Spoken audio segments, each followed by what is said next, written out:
World History Discussions, Chapter 7, Part 9. Now we're going to talk about Zoroastrianism. And yes, it's where a lot of Christianity and Islam get their good and evil duality, heaven and hell, etc. A lot of that theology comes from Zoroastrianism. And there's a symbol of Ahura Mazda seen by Zoroastrians as the all-powerful one and only God. So original Persian religions were similar to Indo-Aryan religions discussed in Chapter 4. Priests would even drink homa, which was probably the same substance as soma, drunk by the Indo-Aryans.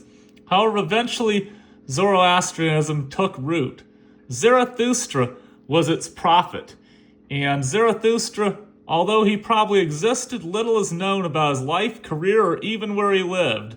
Some say he lived in the 600s BCE, but others say maybe more like 1000 to 1200 BCE.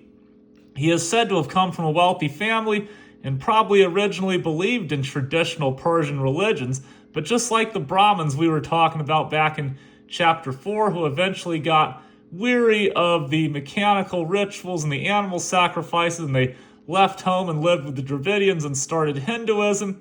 Similarly, this is what Zarathustra did, and he lived away from home for about 10 years until he had a series of visions coming from one supreme god, Ahura Mazda, which meant wise lord, and Zarathustra was his prophet.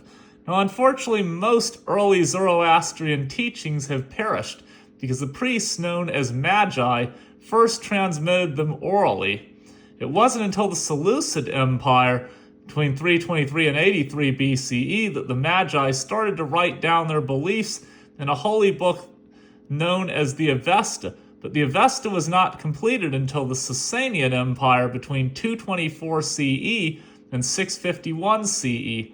Even so, many of Zarathustra's teachings survived due to careful preservation through oral history through the Magi and a work called the Gothas, which was made during the Seleucid dynasty. Unfortunately, most of the Avesta did not survive due to the arrival of Islam and the loss of most later Zoroastrian works. So now let's get into the meat of it. What is Zoroastrianism? So according to the faith, Ahura Mazda right there is the supreme god and the creator of all things good, but there are 6 lesser deities who are praised in the Gothas.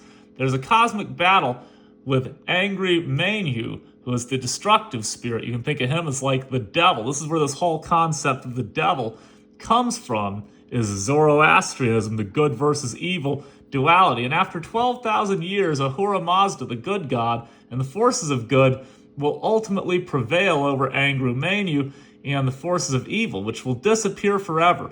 People pick sides in this cosmic battle, and the good people are rewarded with a heavenly paradise, but the evil ones suffer in a hellish realm of pain and suffering. So even heaven and hell. If you look at the Old Testament Bible and you read books like Ecclesiastic, this is the Jewish faith, the dead know nothing. The dead are sleeping. Dust you are, dust you'll return. Not that much belief in the afterlife, good or bad, in most of the Old Testament. That kind of comes in when you get to like the book of Daniel. And when's Daniel written? Right around Babylonian captivity and around when the Persians free the Jews from Babylonian captivity, and the Persians were largely Zoroastrianism. So Zoroastrianism especially would influence Christianity with its heaven and hell and God versus the devil and good and evil. That's largely where that theology comes from, much more from Zoroastrianism than from Judaism. Interestingly enough, Zoroastrians do not call for asceticism or renunciation of pleasure. Food, drink, and sexual pleasure are considered gifts of Ahura Mazda to be enjoyed in moderation. The main rule is to be honest towards others, or as the religion says, good words, good thoughts, and good deeds. And in the 500s BCE, Zoroastrianism became quite popular among the Persian elite. Darius was the first to heavily rely on the Zoroastrian faith, and this is around 500 BCE. He tolerated all religions in the realms we talked about in earlier discussions, but he himself saw Ahura Mazda as the supreme deity and helped construct a lot of Zoroastrian temples. More on this in the next discussion.